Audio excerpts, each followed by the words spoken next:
en la cruz, algo ha sucedido que muchos no entienden. Voy a terminar con esto. Yo estaba en Rumania hace como 4 años. Yo estaba predicando en un seminario de los alemanes. Y después de predicar fui a la biblioteca y yo estaba mirando, tratando de encontrar un libro que yo podía leer. Y encontré un libro que se llamaba La Cruz de Cristo. No era el libro de John Stott, sino de otro. Entonces saqué el libro y empecé a leer. Aquí es lo que encontré en el libro.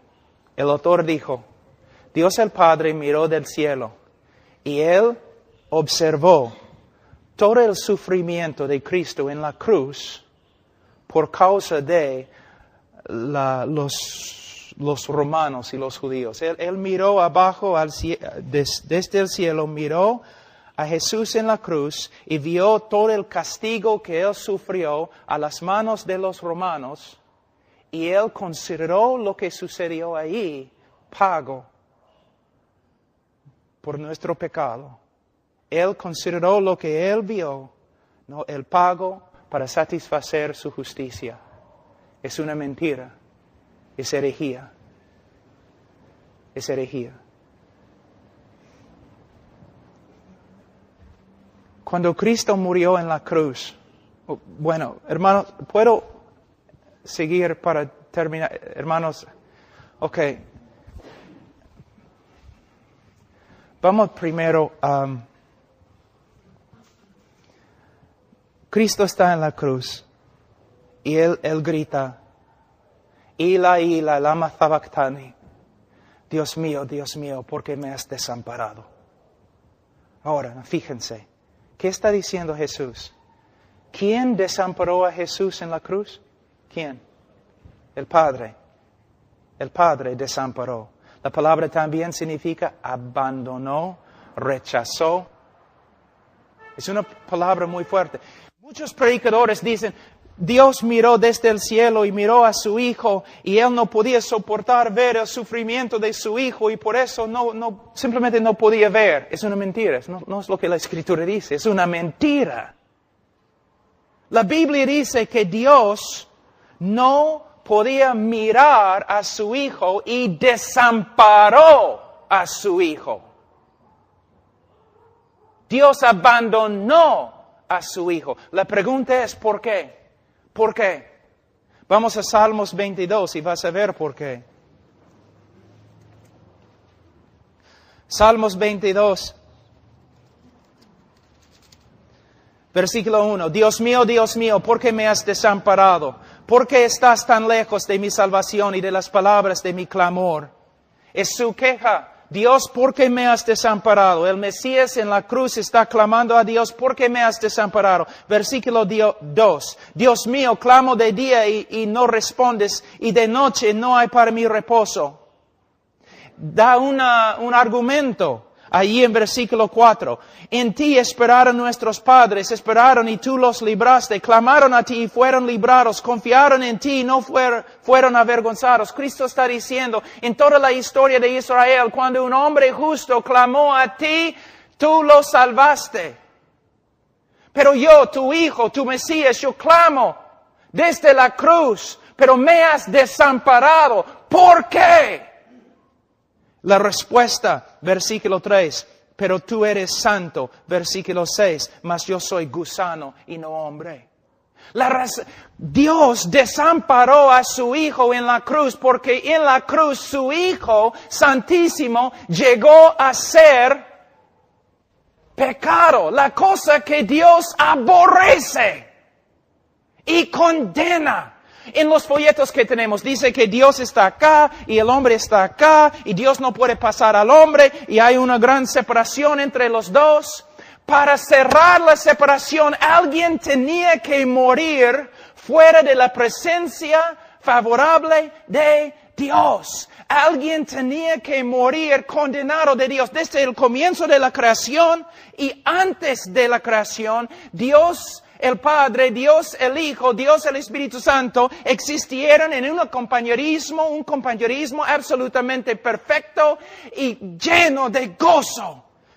una comunión perfecta, pero la primera vez en la cruz la comunión se destruyó porque el Hijo amado de Dios llevó nuestro pecado y Dios ni podía mirar a su Hijo porque Él llegó a ser pecado y más, Él llegó a ser una maldición ante Dios, una abominación de Dios. Tú eres una abominación ante Dios. Antes de tu conversión eres una abominación ante Dios. Para salvarte alguien tenía que morir en tu lugar como una abominación, una maldición. Cristo cuando llevó nuestro pecado, su comunión con Dios fue destruida. ¿Por qué? Él había llegado a ser pecado y Dios ni puede mirar el pecado. Él llegó a ser una maldición. Mira en Gálatas capítulo 3, muy rápido. En Gálatas capítulo 3,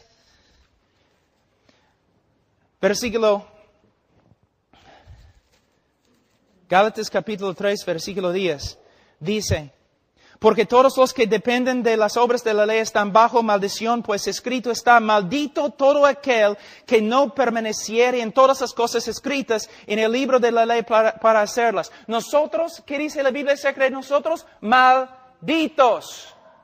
Malditos ante Dios por causa de nuestro pecado. Pero ¿qué pasa? Versículo 13. Cristo nos redimió de la maldición de la ley, hecho por nosotros maldición. Cristo llevó nuestro pecado. Todo el aborrecimiento y enojo de Dios contra nosotros fue dirigido a Cristo. Como la serpiente en el desierto. Como el cabrío. Los judíos salían, pusieron las manos sobre el cabrío. Simbólicamente, ¿no? Pasando su pecado, el pecado del pueblo, sobre el cabrío. Un cabrío muere. El otro cabrío sale fuera de las puertas de la ciudad, cortado de la comunión con Dios y el pueblo de Dios. Salió al desierto para morir, para salvarte. Tú mereces pasar toda la eternidad fuera de la presencia favorable de Dios en el infierno. Para salvarte, alguien tiene que morir bajo la ira de Dios, cortado de la presencia favorable en tu lugar. Es lo que Jesús hizo. Y en la cruz, ¿qué pasó? Aquí es lo que tienes que entender. Escúchenme, pastores. Cristo está en el huerto, ¿no? En Getsemaní. Y dice, que pase esta copa de mí 3 veces. ¿Qué significa la copa? Yo he escuchado pastores diciendo, bueno, Él no quería ir a la cruz, o Él no quería sufrir los clavos, Él no quería sufrir los azotes, Él estaba temblando porque la cruz romana fue tan horrible. ¡No! Tengo una pregunta. ¿No es cierto que muchos, miles de discípulos después de Cristo, discípulos de Cristo, murieron en cruces? ¿No es cierto? ¿No es cierto que la historia nos dice que muchos de ellos se fueron a su cruz cantando himnos y con gozo? ¿Vas a decirme que los discípulos de Cristo tienen más coraje que Cristo mismo? ¿Que los discípulos de Cristo pueden sufrir los látigos romanos y los discípulos de Cristo pueden morir en la cruz cantando himnos? Pero el capitán de nuestra salvación está en un huerto escondiéndose, orando con angustia, que pase esta copa de mí. ¿Tú de verdad crees que Cristo tenía miedo de una cruz? ¿De clavos? Pero es lo que predicamos, ¿no? Es un evangelio romántico como los católicos. Cristo el mártir. Cristo no tenía miedo de los romanos, ni del látigo, ni de la corona. Estudia la Biblia con una concordancia, busca la palabra copa. Voy a resumir todo lo que los profetas dicen acerca de la copa de Jehová. Jehová básicamente diciendo, por causa de la iniquidad de las naciones, por causa de su rebeldía, yo voy a darles la copa de mi ira. Ellos van a tomar la copa y van a morir. Y en la cruz, Cristo no tenía miedo de clavos. Él sabía que en la cruz Él iba a llevar nuestro pecado, iba a estar separado de la presencia de su Padre y todo el enojo, todo el aborrecimiento, toda la ira de Dios que nosotros debemos sufrir por toda la eternidad en el infierno, Cristo iba a sufrir. ¿No has leído? Mas quiso quebrantarlo, Jehová quiso quebrantarlo. Alguien tenía que morir aplastado, quebrantado bajo la ira de Dios, separado de la presencia favorable de Dios. Allí es el Evangelio, allí se encuentra el poder de la cruz. En la cruz Dios quebrantó, derramó su ira sobre su propio Hijo para salvarte a ti de su ira. Alguien tenía que morir así. La historia de Abraham e Isaac. Tú has predicado acerca de esa historia miles de veces, pero ¿has entendido la historia? Su único hijo, el Espíritu Santo dice. Abraham tenía que llevar su único hijo y sacrificarlo. Y Abraham tiene el cuchillo.